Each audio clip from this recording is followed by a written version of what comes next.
The whole story began as a response to the single story that the media was sharing about the Black community, where you basically just assign one narrative to a community and then that's all they are.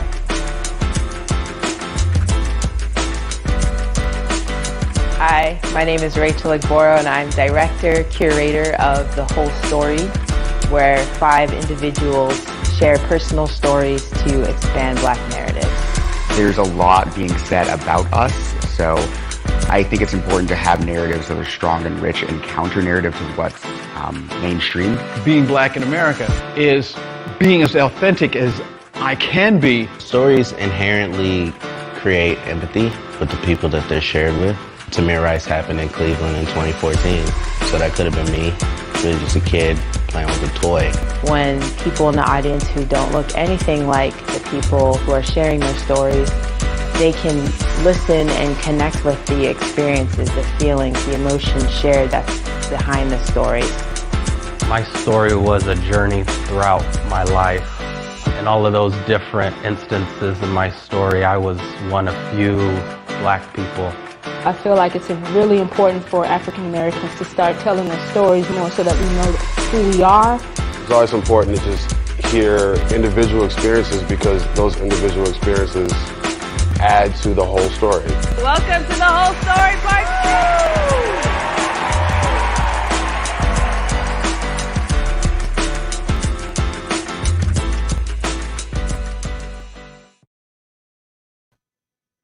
Hi, good evening. My name is Necheé Chrystal Martin, and I am the Chief External Affairs Officer at Phoenix Art Museum, and I get the privilege of welcoming you to the latest edition of The Whole Story. Tonight's event is what we call a Pay What You Wish event, which we have a little link that just showed up. If you'd like to make a donation, it benefits The Whole Story and Phoenix Art Museum, but it is Pay What You Wish, so if you can't pay anything, you're here, and that's what matters most.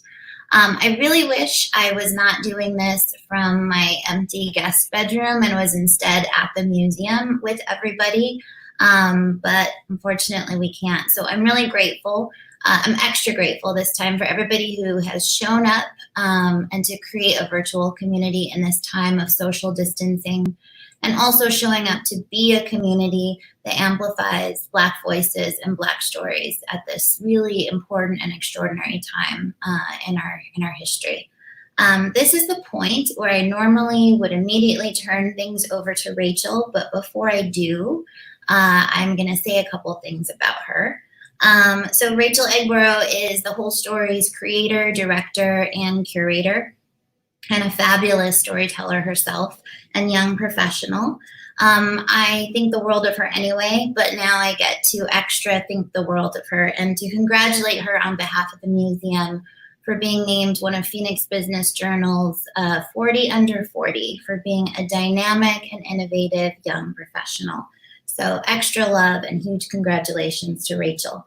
That's all for me, but again, thank you for being here, and now I turn it over to Rachel. Thank you so much, Necheé. So great to partner with you again digitally. Usually we would be exchanging a hug right now, a couple backpats in there, but alas, here we are. So thanks again for the wonderful partnership with the museum. Thanks.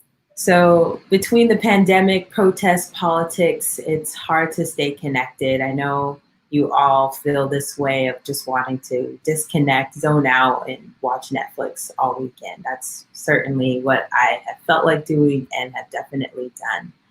But tonight I ask you to check in, to listen to our stories, which have been developed over the past few months. We had planned to do this show in April, but a pandemic happened, and really, the whole story was created in 2017 for times just like this. I've had the honor over these past 4-ish years to curate this space just for Black stories, and it has truly been a wonderful time and journey, and I'm so glad that we're able to share these stories digitally despite all that has happened. Some of you may not relate to the people who are telling their story. You might see someone that looks nothing like you, But I feel and I know that you will relate to the stories being shared. You will connect with these stories of resilience and perseverance. That's our theme tonight. And I hope that you will enjoy them, but most of all, that it will start conversations, that you'll think of the ways that you connect to these stories and the ways that you don't connect. Because at the end of the day, we're all human and we're all in this together. Super cheesy to say, we're all saying that, but it is actually true. So with that, let's bring up our storytellers.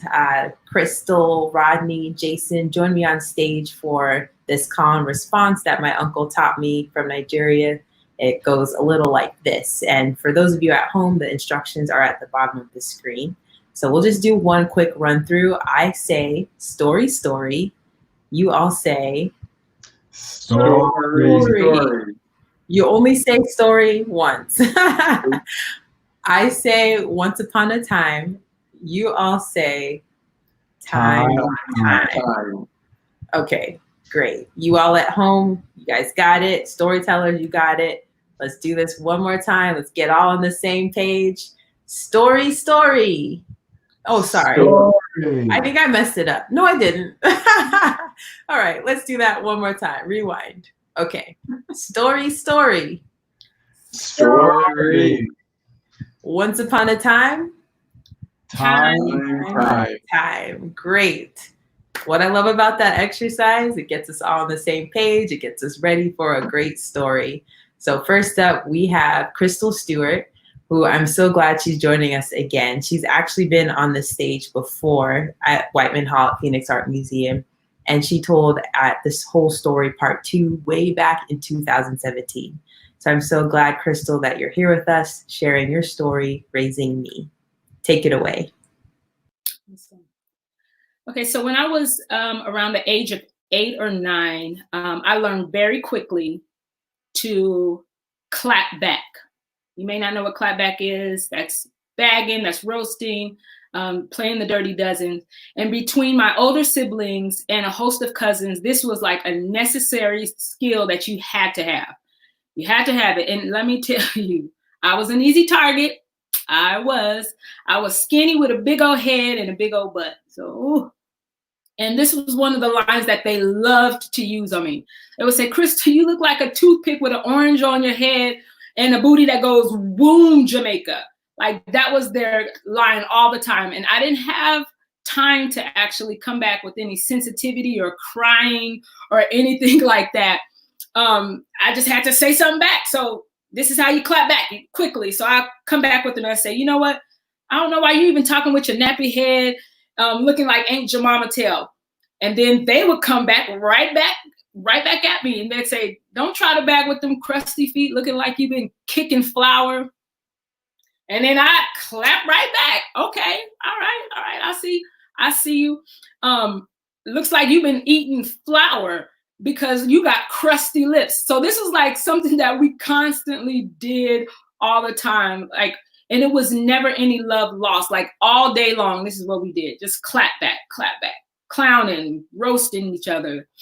And now that I'm a mother, I have 3 kids. 2 of them are pretty much adults. And I remember their friends were over the house and they're all in this room and I'm hearing this like going back and forth.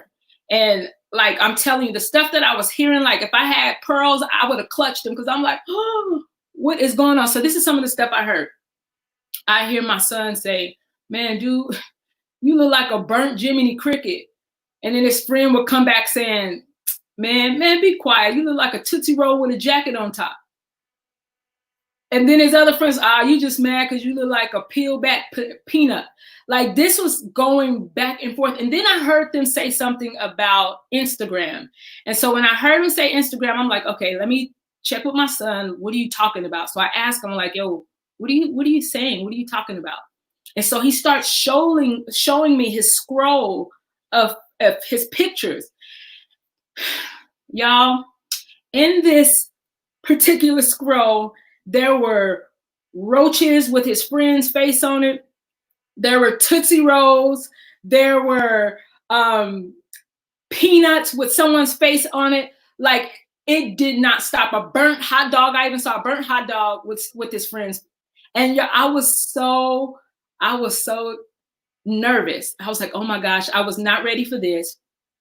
And I figured, you know, okay, once their friends leave, I'm gonna have a conversation with my boys, because we didn't raise them like this. The boys gonna have some emotional like issues, like for real. And so their friends leave. I get with my sons, and I'm like, hey man, like, yo, why do y'all go in on your friends like that? Like, they're gonna be crushed. Like, he's really gonna be like hurt. And they both start laughing, and I'm thinking to myself, like, why are they laughing? And they're like, Mom, dude, like, we do this all the time. Like, this is all love. Like, nobody's feelings is hurt. They come at me, we go at them. And at that moment, I remembered, to this day, and my siblings could tell you, to this day, we do this to one another. We still go in on each other. Don't ever have an off day, because we going in, no holds barred, like we're going in. Now, those are my two older sons. My younger daughter, she's 13. And when she was around the age of 4 and 5, she would say the most like ridiculous things. Like, she did not hold her tongue. This is what I loved about it. She had no fear. I remember she was, we were at church, and my sister was holding, she was holding my daughter, because she was, small enough to do that. My daughter, at this time, because she was maybe around 3 or 4, and she couldn't fully, say all of her words correctly. And so she looks at my sister and gets really close up on her, and she's like, Lelo. And so my sister kind of like looks and like, Lelo. And my daughter, she repeats it, Lelo. And she points at her teeth, Lelo. And so this is the kind of girl that I have. Another time, my daughter loved to dance. We love, don't judge me, we love all of the little dance movies, Step Up, all of these other stuff. And so she would dance around the house. And I remember I was up in my room, and she's dancing, going through her little thing, spinning around. She jumps in the air and lands in a little split. And she kind of looks up and she grabs herself and she says, oh, my nuts. I'm like, baby, you don't have nuts. And so this is the kind of girl that I have. Like I said, she was just absolutely just full of life, free, bright, just no one could dim her light. But I noticed that when she entered into school, which was a predominantly white school, her light started to dim a little bit. And I'm like, okay, I wonder what this is about. And so we had our normal routine. I would go pick her up from school, and we would get in the car, and then I was waiting for the tea to spill. She would just unload, give me all the drama that was going on, give me the highlights and the lowlights of her day. This one particular day, I pull up, she jumps in the car, and she starts to tell me about her day. And she says, and this day particularly, she says, Mommy, I was going into classroom, and one of the boys said to her and another African-American, which, by the way, they were the only two in their class. And he says, if I turned off the lights, I bet you would disappear. And so I'm waiting to hear what she says, because I'm like, yo, ooh, this is going to be good, because my girl, she can bring it, okay? I'm like, okay, she can bring it. And so she's fired up as she's telling me all this stuff. And you would think, okay, like, you would think she would just like go for it, right? But this is what happened. So she tells me, she's like, Mom, like, well, I guess you would think that since you happen to be just a stupid, this is what happens with stupid unintelligent boys who lack brain cells. Like, she's just going up, throwing all kind of things like that. I know that was one of the things she was like, you just lack brain cells. And so I'm like thinking, yeah, got him. And I'm like, baby, so, did you say that? And in a very like bashful way, she just kind of looks down and she's like, no. And I'm like, why don't you say that? Like, I've given you guys permission. Like, if you're defending yourself, go for it. Like, I'm not going to be mad if I get a call from a teacher or a principal. Like, you're not going to get in trouble because you're defending yourself. And she said she didn't want to get in trouble. And I remember when I started to go into the workplace, and I would encounter people who were also like Caucasian, Anglo, white. And I remember one day I went and grabbed some lunch, and I came back to the office to eat my lunch. And I went to the break room, and I'm getting out my food, and I sit down, you know, getting ready to go in on this food. And so as I'm doing this, a young lady comes up, and I have on these big hoops. I had braids on at the time because I was really younger. Had braids on at the time, and she says two things to me. She was like, "How do you get those braids on your hair? Do you like glue them individually to your head?" And I'm thinking to myself, "Whoo, if I could clap back." This is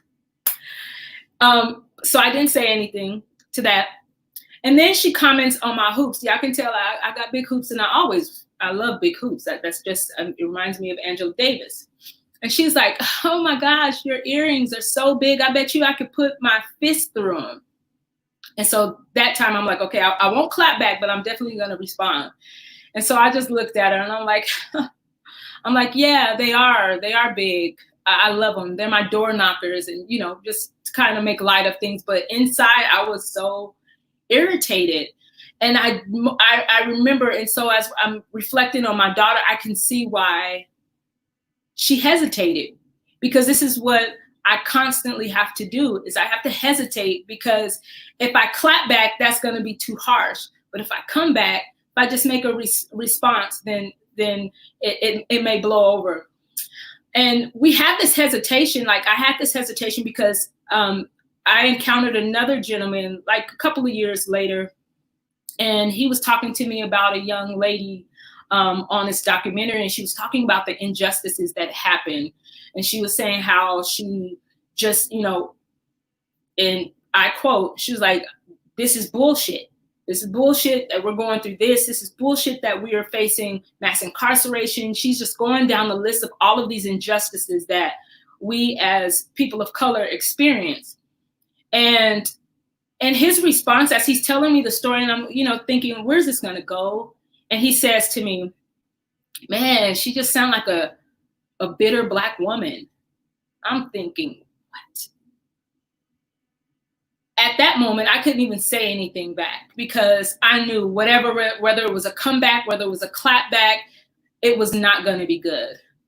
And so I can put myself in my daughter's shoes, and I could put myself in her place, because somewhere along the line, even though I grew up this way, I lost that voice a little bit, and hesitate. I constantly hesitate when I'm faced with comments that are just so absurd. And so my daughter, even though she's just this amazing young girl, she's very intelligent. If I could spend another 20 minutes talking about my baby, it wouldn't be enough, because she's just an amazing girl, very bright, very intelligent, strong, resilient, very caring, very loving. And so as I look at her, and I have this opportunity to walk her through some of these situations that she's faced with, I realize now I have the opportunity to raise me again. Yay! Thank you so much, Chrystal. Raising a young Black girl in America is not easy. We were young Black women, so we know what it's like, and our only hope is in this new generation, and how we can instill in them that resiliency, that ability to bounce back and clap back. I know I didn't get it. My brother can school me for days, and I'm just like, I don't know what to say back. So maybe you can school me too. Thank you so much, Chrystal, for sharing your story. And with that, we're going to bring up our next storyteller, Jason Gillette. He is here with his story. It's really long. The first day of the rest of your life. Let's go, Jason. Thank you for being here, and take it away. Thank you. When I was a senior in high school, I had aspirations of playing basketball. I thought I was pretty good. I even had my number picked out. It was number 55. There was only one small problem. Me. I was actually only 5'4" when I graduated high school, and my opportunity or my dreams of playing basketball was hard to see as I was. But I still had a decision to make. I still had to make a decision on where I was going to go and what I was going to do with my life. 2 years prior to that, my brother had been in the Marines, and there was this talk about, oh, you should do the same thing. And so when my brother came back from boot camp, though, he was like marching in public and saluting stuff. And I'm like, nah, I'm not, I can't do all that. That's a little bit too much. But there was an instance where he introduced himself to a group of people as a Marine, and the level of respect and honor that they showed him was impressive. It was amazing. So much so that later that year, in October, I actually joined the Marines myself. On the bus ride down to the Marine Corps depot station, you could hear a drop. I know for sure I was scared, but I would assume that everyone else on that bus driving down there was just as afraid as I was. Not a word was spoken. Matter of fact, I don't think anyone looked at each other. Everyone just looked straight ahead, like as if we had to. When we got there, one of the largest human beings I'd ever seen in my life jumps on the bus, so much so that the actual bus leans over to the right as he gets on. And he looks at us and he shakes his head and he's like, no, not this bunch. You won't become Marines. And he looks at us and he says, welcome to the first day of the rest of your life. Now get the fuck off this bus, right? And so he goes into this complete, absolute yelling frenzy. I don't think I've ever met anyone who got that angry at 9:30 at night in my life. He screamed at the top of his lungs the entire time. We scurried off that bus and stood on these yellow footprints as they asked us to do. And as we stood there, he screamed, you're nothing, you're not gonna make it. This is too much for you, and you know, and so forth. And he was loud. I mean, yeah, loud. He was scary, I'll be honest. I was a little intimidated. He was big, he was aggressive. Yeah, he kind of reminded me of my mom. You see, when I was a kid, my mom would wake us up early in the morning and open up all the blinds and turn on her music. She would turn on this, one of the songs she had was disco jazz. And yeah, if I hear disco jazz one more time, I don't know if I'll make it, to be quite honest with you. But at any rate, she would scream, get up, get up, get up. Clean, clean, clean. You know, that's how she sounds, right? And I was like, this is ridiculous. And so when I'm standing there on these yellow footprints, it's oddly familiar. You see, boot camp in the Marines lasts 13 weeks. And by week 11, I was still standing. We had one more test in front of us. It was called the Crucible. It was a 54-mile hike over the course of 3 days. And I think you had 2.5 meals that last you that entire time. And as the drill instructor handed us our meals, he looked at me and he's like, yeah, this is the place where people like you don't make it. He's like, you look hungry already. He's like, this is hunger at its worst. He's like, have you ever been hungry? Nah, no. He looks at me and he's like, yeah, this is where most of the people like you fail. And I remember when I was a kid, my mom asking me, are you hungry? And I'm 4. And of course, yes, everything that is food I want. I'm 4 years old, feed me. And so my mom's like, okay, so my brother and I and her go to this house. And so she pulls the window open just a little bit. And back then, there were the windows that you kind of rolled, right? And they would open up. And so she would open it just enough for a 4-year-old to get in. And so I would slide into the window and then unlatch it and then unlock it all the way so we could get into the home. And so we get into the house. My mom goes to the kitchen only to find out that the food in the pantries was gone. It was all put into the refrigerator. But to the owners of the house, they chained the refrigerator shut and padlocked it. You see, it's been there before. My mom was devastated. She didn't really know what else to do. And so she took my brother and I into the bathroom, and she sat there for a second. She stood up and she punched a hole in the wall. And I thought she was just upset. And so I looked in fear a little bit, but she actually grabbed the pieces of drywall that she'd broken off, and she snapped it in two, and she began to eat it. And then she hands the other piece to my brother and I and say, split that. This is dinner. And in that moment, I snapped to myself. My doctor says, are you ready? And I say, yes. And he looks at me with this smug look and he says, we'll see. As we begin to walk the 54 miles, we're getting tired. By mile 40, it is sizable how many people are really struggling. My friend asks me, he's like, hey, so why are you not tired? Like, we've been walking. He's like, why are you still going? It's like, are you exhausted? And I was like, no, actually, I'm okay.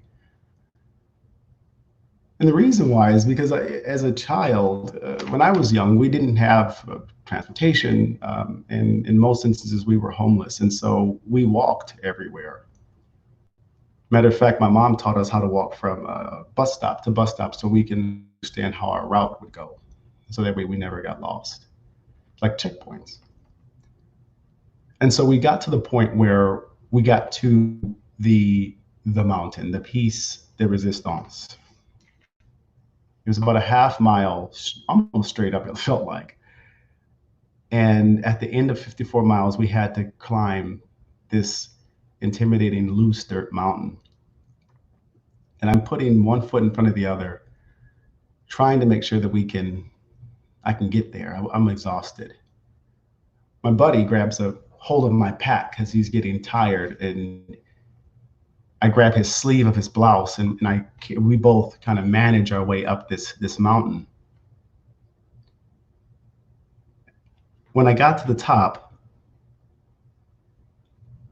I really wish I could explain how amazing it was. All of the hard work and everything that I had been through kind of got summed up in one moment. You see, when we got to the end of this crucible, you stood there on top of this mountain and you hear the Marine Corps hymn in the background. You're too tired to care, but you are so overwhelmed with gratitude when they handed you that Eagle Globe and Anchor in the palm of your hand. It made everything worth it. You see, maybe it's right. Maybe the first days were the beginning of the rest of my life. Thank you. Yay, Jason. Yay. Thank you for sharing your story. Thank you so much. Anytime. Yay. Great. Well, this next storyteller I know very well. Her name is Rachel Igboro. It's me. And here I am with my story called The Slow Climb. I just put on my storyteller hat. Okay. It was Thursday, I was 9, and I was wearing the most uncomfortable clothes that I had in an attempt to look professional. Rather than joining my mom and my brother on our daily commute to school, I was carpooling with my dad to the office for take the daughter to work day. We jumped on the I-10 and I knew exactly where we were going because you could see the blue shining glass of the Bank One Tower in downtown Phoenix. On the ground floor, he and I parted ways, and I was led to an orientation room where we watched a video about the history of the bank, and then they released us to find our dads. We were all loaded with this bag of pens, notebooks, piggy banks. And the other girls looked uncomfortable, unaware, unsure of where to go next. No, they hadn't been there before, but I headed straight to the bank of elevators and pushed the button for 20. You see, on the weekends, my dad would coerce my brother and I to go hiking Camelback Mountain with the promise of breakfast afterwards. So my brother and I would trudge up and, we would invent ways that we could get to the top of the mountain faster. We would talk about, if I had the superpower, I would just snap my fingers and get to the top. I would fly, I would tunnel through the mountain, whatever we could do. But my dad seemed to have superpowers because he would laugh us. He would go up, down, and then he'd meet us and be with us for that last scramble as we got to the very top and then climb down with us. Sometimes after breakfast, we would stop by the office so that my dad could get some work done.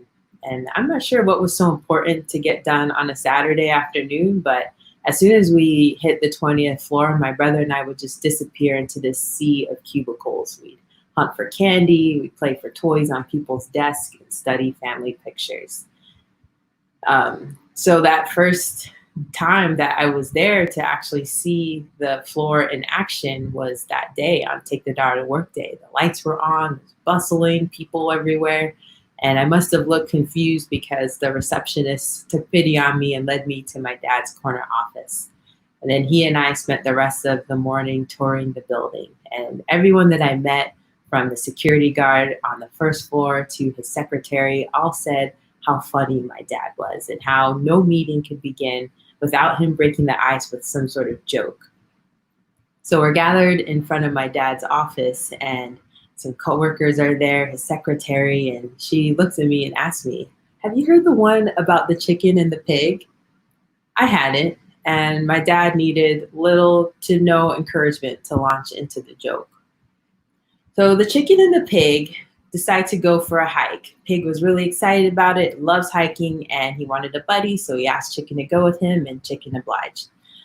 Halfway up, the chicken is struggling. Her wings are dragging on the ground. She is just drooping and looks like she's having a really hard time. Whereas the pig, he is bounding over rocks, leaping over boulders, and just enjoying his life. So he looks at the chicken, sees her struggling, and says, "Hey, chicken, how about after this hike, we go and get some breakfast?" Chicken brightens up. She immediately starts leaping over boulders, bounding over rocks. She's going for it. They get to the top of the mountain and they're chilling in the sun, and Chicken bolts up with this great idea. She says, "Hey, Piggy, why don't we have breakfast up here? We have everything we need. I'll push out a couple eggs and you give up some bacon." Pig looks at her and he says, "That's not a good deal for me. For you, it's a donation. For me, this breakfast would cost me my life." Everyone starts laughing. And I'm standing there smiling politely. And I'm looking up at all these adults laughing, my dad loudest of all. And I think to myself, is my dad actually funny? This is news to me because at home, he was like Captain Von Trapp. My brother and I went from school to church. Anything else was a distraction. And we never really pushed back against this strictness because we knew where it was coming from. The view from the 20th floor at the bank was a lot different than the view my dad first saw when he first started climbing as a 9-year-old orphan in Nigeria. Back then, all he had was his hard work and determination, and not even cute girls could distract him from getting the highest grades in his class. And he worked so hard, he got a scholarship full ride to study at ASU.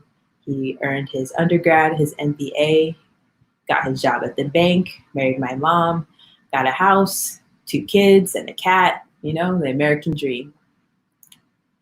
So for Father's Day that year, I copied all the elements that you see on a dollar bill and put it up on this big poster board. And in the middle, I put a picture of my dad. And underneath, I wrote, "Dear Dad, you may not be the president, but you're my dad, which is much better. Love, Rachel." And my dad really loved that gift because it hung up above his computer at his desk in our house from middle school, junior high, high school, college. Even when I came back from Mexico, it was still there. And like a lot of my peers, I moved back home because I needed to figure out what I was doing with my life. And it wasn't the home that I had left. The Great Recession had left its mark, and the dad that I'd known my whole life disappeared with his job at the bank. That first day that I came downstairs, I was shocked by what I saw. There was my dad, hunched in front of his computer in a poorly lit room, the only light emanating from his computer on his face. And above him still hung that damn Father's Day gift. The colors were faded, the text was silly, and the script was childish. And the only thing that remained unchanged was my dad. In the picture, he was still looking calm, cool, and collected, leaning against his desk at the bank. That was my dad. Him, not this deflated balloon that was trolling the internet looking for his next move. I wanted to take that picture down, this mocking portrait of what we once were. And I was going through my own crisis, a quarter-life crisis, if you will. I just couldn't settle for the same 9-to-5 job anymore. And I was so afraid of making the wrong move, messing up my future, wasting my time. So I just felt stuck. And I guess my dad and I were in the same boat because we spent our days looking on the internet for our next step, but never making a move. One morning I came downstairs and my dad said, "Rachel, this looks like you." And he shows me a job for a position to be a bilingual training specialist. If I had seen it, I would have scrolled right past it. I mean, specialist? Me? Come on, I was an English major. But my dad thought I would qualify for it. And as I looked at the description, I would be working with families, encouraging them to include reading, part of their daily routine, and just having fun, singing, dancing, reading, all the things. And I was like, wow, this really does sound like me. So my dad helped me with my resume, my cover letter. I applied and I got the job. And so now I was leaving for work and feeling guilty because I was leaving my dad behind. But it's not that he had trouble finding a job. You know, he went from tax preparation, he went back to banking for a bit, customer service, caregiving, real estate. But around 3 months, he would get this itch and discard the job like a pair of ill-fitting pants. And my brother and I were flabbergasted by this. I mean, what happened to all of his speeches about hard work and determination? One day I sat down with him and I said, "Dad, what did you want to do before you worked at the bank? What were you passionate about?" He shrugged. He didn't know. So I said, "Well, what are you good at?" You know, all the career books that I was reading, they all said that where your passion meets your talent, that's your sweet spot. What is that for you? Again, you didn't know. So I said, "Well, what about teaching? I mean, you taught us, you know, those daily devotions, all the book reports we had to do, taught Sunday school, you were a tutor for a while." This time he kind of leaned back. It's like, could see it kind of sinking in a little bit. And slowly from there, my dad began to climb again. And we celebrated every single step. When he put in his application to be a substitute teacher, we cheered. He did that for so long, he became a para teacher. And eventually he landed a gig as a 6th grade math teacher. one Christmas, the principal came up to me at a party and she said she was so thankful that my dad had decided to join their team. And the classroom that he had gotten had the worst grades of the school. But within 6 months, my dad had taken his students from failing to passing to even exceeding. And up until he retired, my dad still told that same joke about the chicken and the pig. And the kids would still laugh. So it must have been the delivery.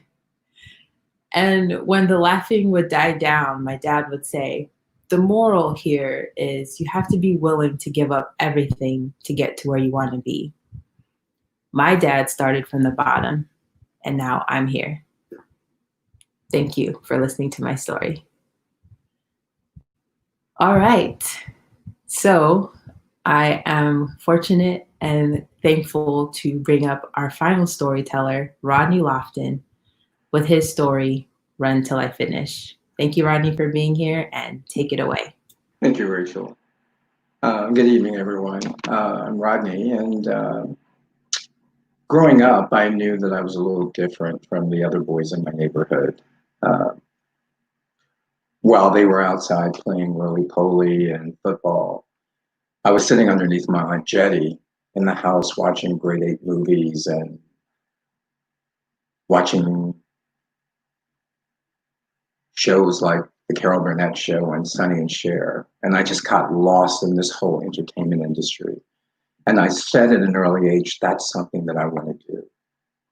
And so I started doing local theater all the way through high school and became a member of the All-City Theatrical Company in Richmond. And at that time, I knew that what I thought about when I was a little boy had now kind of manifested in my teenage years. And I knew that I was gay. And I'm a mama's boy. And two of the hardest calls had to come with my mom.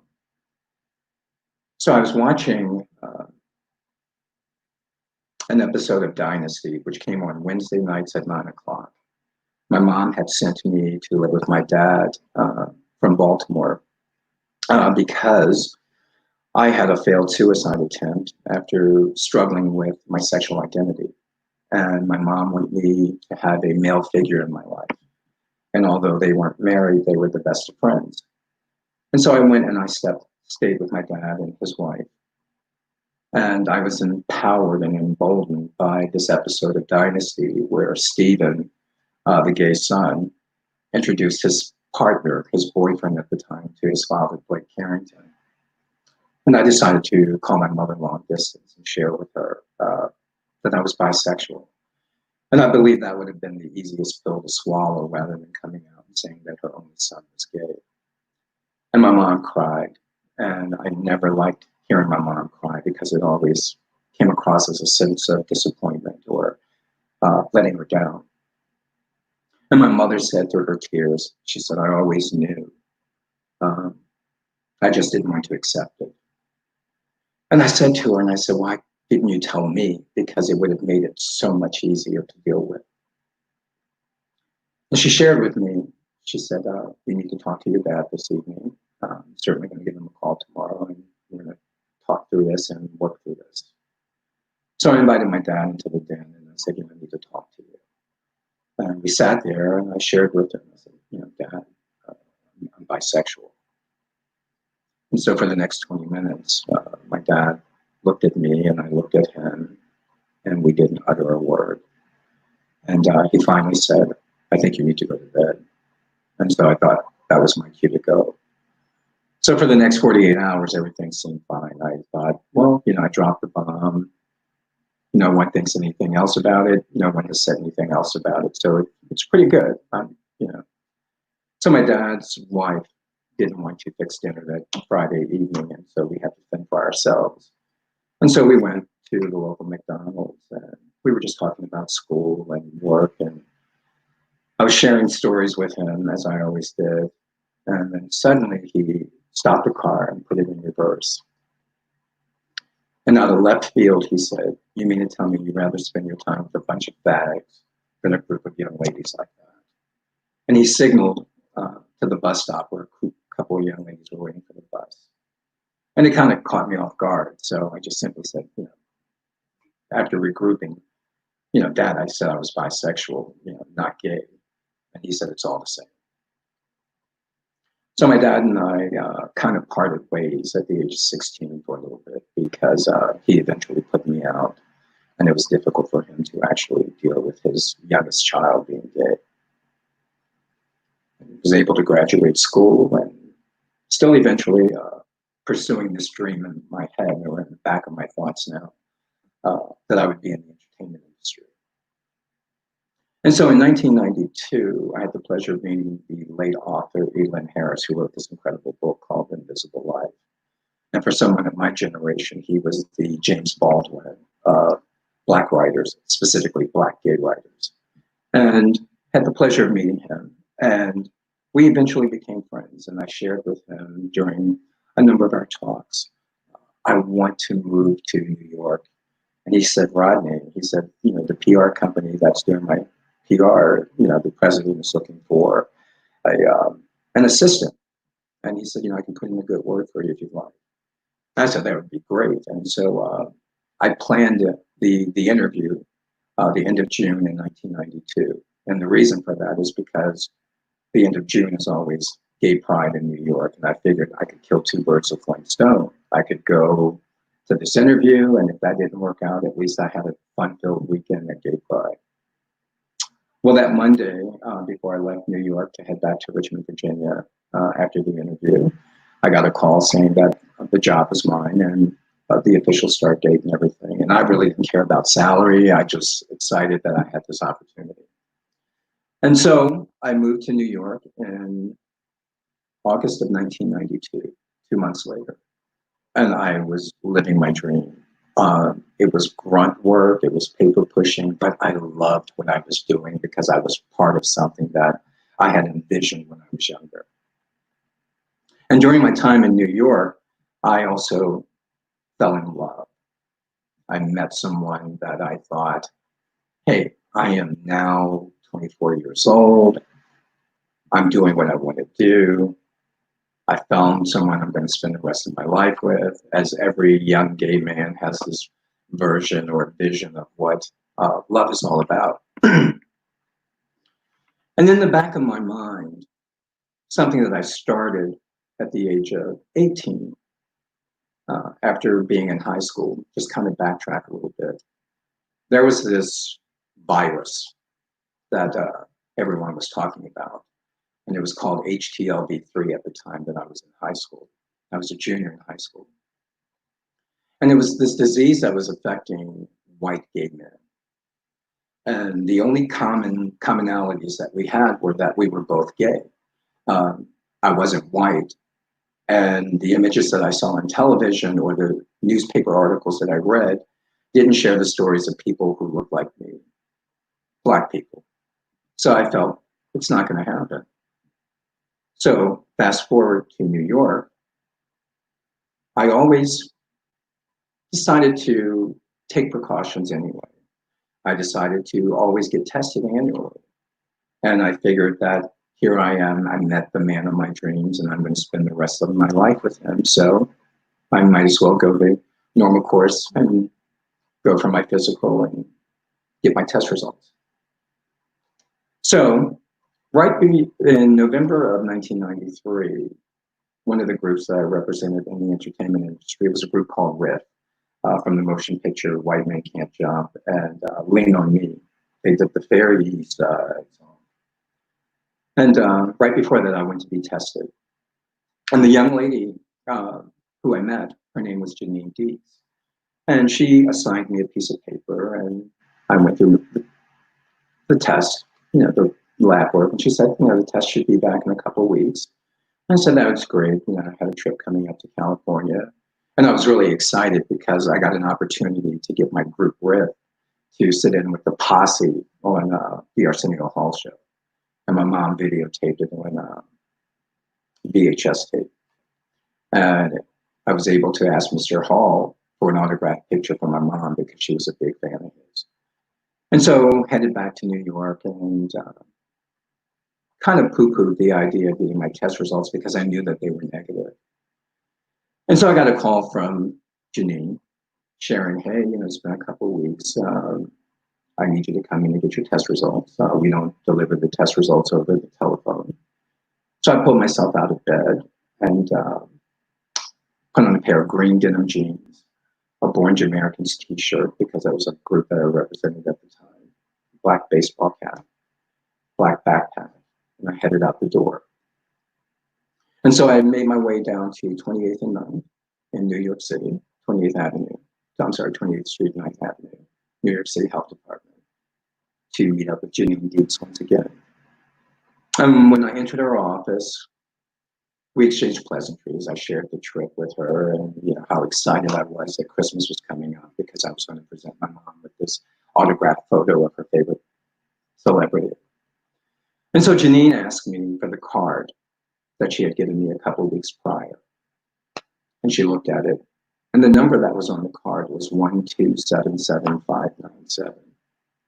And this was December 6, 1993, roughly about 2:58 p.m. And so she looked at the card, and she turned it back and went to the file cabinet that was right behind her. And she retrieved the file with that card, and she looked at the corresponding numbers on the file. And then she handed me the card back, and she sat down. And she opened the file, and she turned it around. And it said, patient has tested HIV antibody positive. And I lost it. I broke down and I started crying. And I was banging my head against the back of the wall. And all the while she's asking me, what are you thinking? What are you feeling? And I said, I'm going to die. I had just turned 25 years old, September 9th, 1993. And while I'm still crying and trying to make heads or tails of this information that she just shared with me, she proceeds to share a lot of information. You need to kill your fruits and vegetables because they contain pesticides that are toxic to your immune system. You need to stop drinking because it's toxic to your immune system. You need to quit smoking because it's toxic to your immune system. And then she handed me a packet of information and sent me on my way. And that long ride from 28th and 9th up to 168th in New York was the longest train ride I ever took. But when I got off the train, I stopped and got a fifth of Bacardi and 2 packs of Newports, and I went to my apartment. And I sat there and I drank myself until I cried. And that was the year that Toni Braxton made her debut. And she had a song called Best Friend. It was cut number 11 on her debut CD. And there was a line in that song that just played over and over for me. It says, I didn't have the strength to live, but much too young to die. I mentioned earlier about the 2 hardest calls that I had to make. One was telling my mom that her only child was gay. The second was calling my mom ahead of Christmas and telling her that her only son, her only child, was now HIV positive.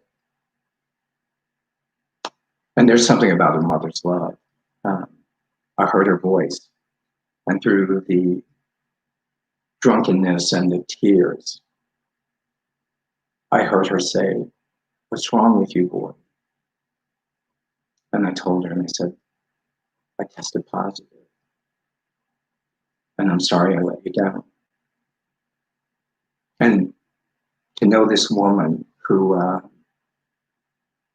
hit me about here in height, say to me, we're going to get through this. I want you to go to sleep, and I'm going to call you tomorrow. And that's what I needed that was lacking. I went to sleep. So I can only imagine what she was going through at that moment. But when I arrived in Richmond for the holidays, my mother became my very first HIV/AIDS educator. And we laughed, we cried, and she reassured me that she loved me and that we were in this together. So I returned to New York for a couple months, but realized I needed to be back home because I didn't know how much time I had left. There weren't a lot of treatment options at that time. And so I went back to Richmond, weighing 127 pounds, soaking wet, and prepared myself to die. I refused to cut my hair because I felt like Samson. It was my only source of strength. And a couple of years later, I woke up.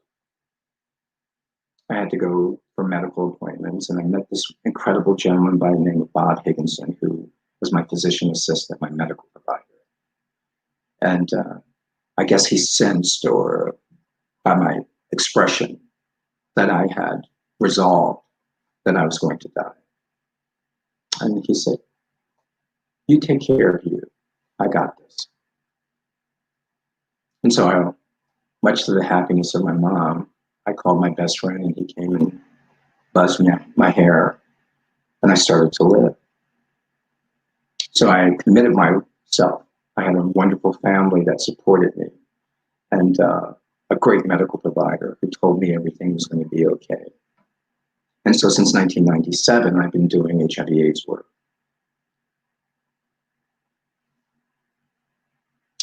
In the almost 28 years of living with this disease, I was told I wasn't going to make it, and yet I'm still here. I've accomplished things that I never thought possible. I'm actually married now, as Shug Avery said in The Color Purple. And I have an incredible husband. I have 3 incredible stepchildren. I have 2 grandchildren.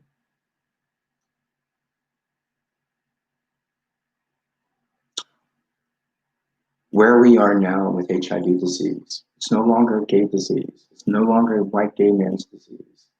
It's a disease of Black and brown folks. And Black and brown folks are disproportionately infected by this disease. And based on what we know about HIV, right now, Friday, July 17th at 6:27 p.m., no one ever has to test positive. We know how it's transmitted, and we know how it's prevented. No one ever has to test positive. But we know that every 9 minutes, someone tests positive for HIV. Now, I can't tell you how this journey is going to end for me. God willing, I will see 52 years old come September 9th this year. But I think the words of Smokey Norfolk, the gospel singer, says it perfectly. I'll run this race nestled safely in amazing grace. I made up my mind. I don't have much time, but I'm going to run till I finish. Thank you.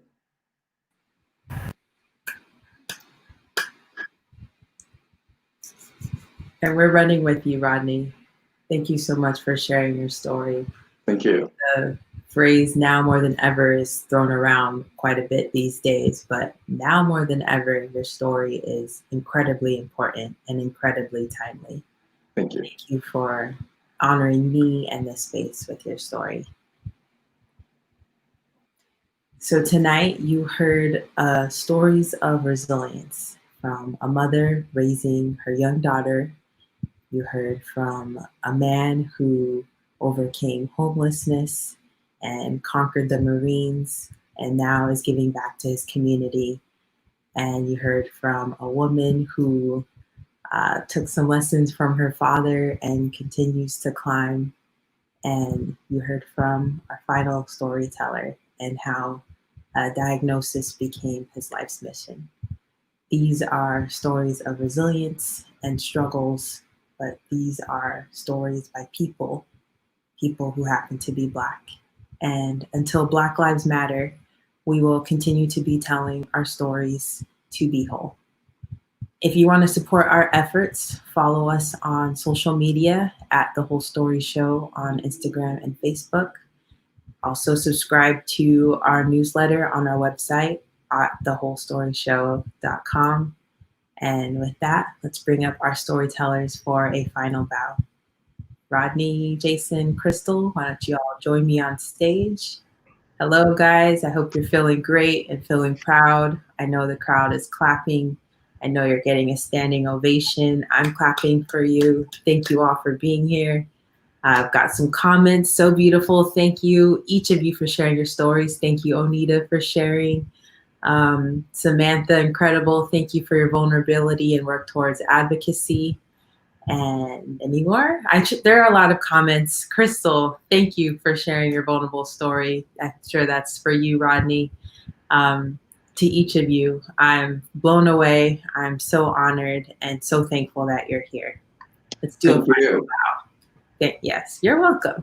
1, 2, 3, let's bow. 1, 2, 3.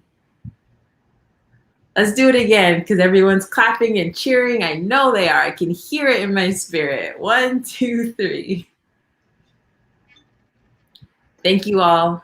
Thanks for being here for the whole story. Have a good night.